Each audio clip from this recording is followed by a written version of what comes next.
He went to his mother, the goddess Ninsen, and asked her to interpret the dream. I saw a bright star. It shot across the morning sky. It fell at my feet and lay before me like a huge boulder. I tried to lift it, but it was too heavy. I tried to move it, but it would not budge. A crowd of people gathered around me. The people of Yorick pressed in to see it. Like a little baby, they kissed its feet. This boulder, this star had fallen to earth. I took it in my arms. I embraced it and caressed it the way a man caresses his wife. Then I took it and laid it before you. You told me it was my double, my second self. The mother of Gilgamesh, Lady Ninsen, the wise, the all-knowing, said to her son, "Dearest child, this bright star from heaven, this huge boulder that you could not lift, it stands for a dear friend, a mighty hero. You will take him in your arms, embrace him, and caress him the way a man caresses his wife. He will be your double, your second self, a man who is loyal, who will stand at your side through the greatest dangers. Soon you will meet him, the companion of your heart. Your dream has said so." Gilgamesh said, "May the dream come true. May the true friend appear, the true companion, who through every danger will stand at my side." When Shamat had finished speaking, Enkidu turned to her, and again they made love.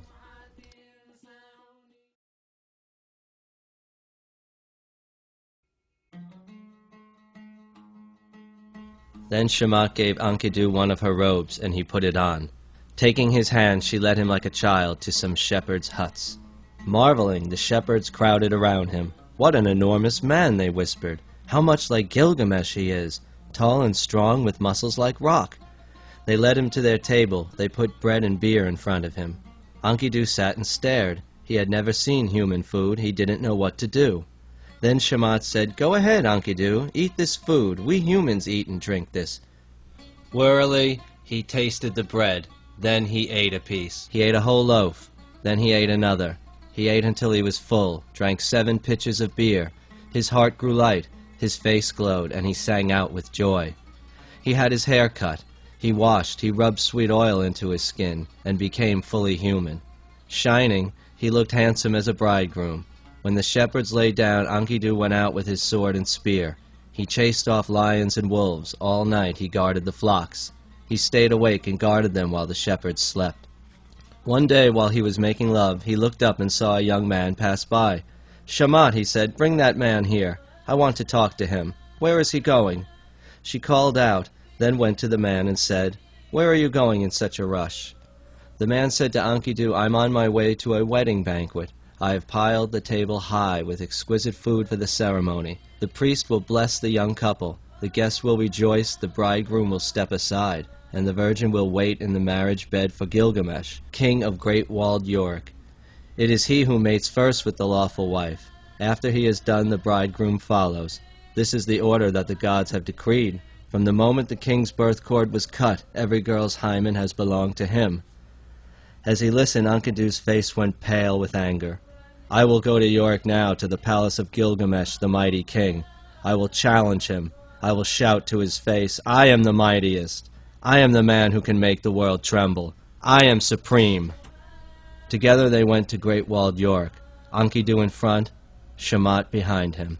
When he walked into the main street of Yorick, the people gathered around him marveling. The crowds kept pressing together to see him.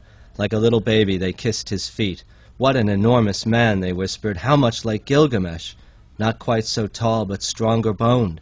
In the wilderness, he grew up eating grass with gazelles. He was nursed on the milk of antelope and deer. Gilgamesh truly has met his match.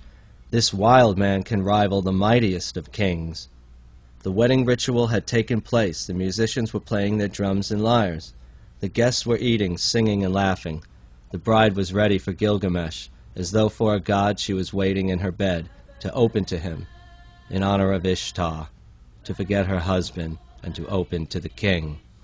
When Gilgamesh reached the marriage house, Enkidu was there. He stood like a boulder, blocking the door. Gilgamesh, raging, stepped up and seized him. Huge arms gripped huge arms. Foreheads crashed like wild bulls. The two men staggered. They pitched against the houses. The doorposts trembled. The outer walls shook. They careened through the streets. They grappled each other, limbs intertwined, each huge body straining to break free from the other's embrace. Finally, Gilgamesh threw the wild man, and with his right knee pinned him to the ground. His anger left him. He turned away. The contest was over. Enkidu said, "Gilgamesh, you are unique among humans. Your mother, the goddess Ninsin, made you stronger and braver than any mortal, and rightly has Enlil granted you the kingship, since you are destined to rule over men." They embraced and kissed. They held hands like brothers. They walked side by side. They became true friends.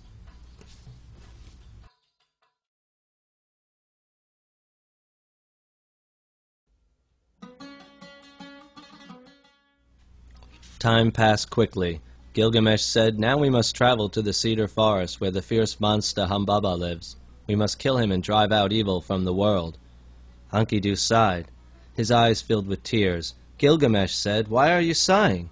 Why, dear friend, do your eyes fill with tears?" Enkidu answered, "Dear friend, a scream sticks in my throat. My arms are limp.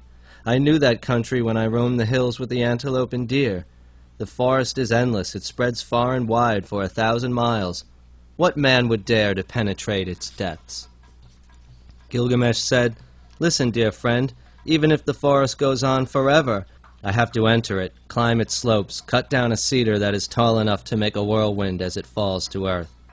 Enkidu said, "But how can any man dare to enter the cedar forest? It is sacred to Enlil. Hasn't he declared its entrance forbidden? Hasn't he put Humbaba there to terrify men? We must not go on this journey. We must not fight this creature. His breath spews fire, his voice booms like thunder, his jaws are death. He can hear all sounds in the forest, even the faintest rustling among the leaves. He will hear us 100 miles away. No among men or gods could defeat him. Humbaba is the forest guardian, and Enlil put him there to terrify men. Whoever enters will be struck down by fear." Gilgamesh answered, "Why, dear friend, do you speak like a coward? What you just said is unworthy of you. It grieves my heart. We are not gods. We cannot ascend to heaven. No, we are mortal men. Only the gods live forever. Our days are few in number, and whatever we achieve is a puff of wind. Why be afraid, then, since sooner or later death must come? Where is the courage you have always had? If I die in the forest on this great adventure, won't you be ashamed when people say, 'Gilgamesh met a hero's death battling the monster Humbaba'? And where was Enkidu? He was safe at home. You were raised in the mountains with your own hands. You killed marauding lions and wolves. You are brave. Your heart has been tested in combat. But whether you come along or not, I will cut down the tree. I will kill Humbaba. I will make a lasting name for myself. I will stamp my fame on man's minds forever." Gilgamesh bolted the 7 gates of Great Walled Yorick, and the people gathered. Crowds of them poured out into the streets. Gilgamesh sat on his throne. The crowds pressed in to hear him. Gilgamesh spoke. "Hear me, elders of Great Walled Yorick. I must travel now to the cedar forest where the fierce monster Humbaba lives. I will conquer him in the cedar forest. I will cut down the tree. I will kill Humbaba. The whole world will know how mighty I am. I will make a lasting name for myself. I will stamp my fame on men's minds forever." Then Gilgamesh turned to the young men and spoke. "Hear me, young men of Great Walled Yorick, warriors and comrades who have fought at my side. I will journey to meet the monster Humbaba. I will walk a road that no man has traveled. I will face a combat that no man has known.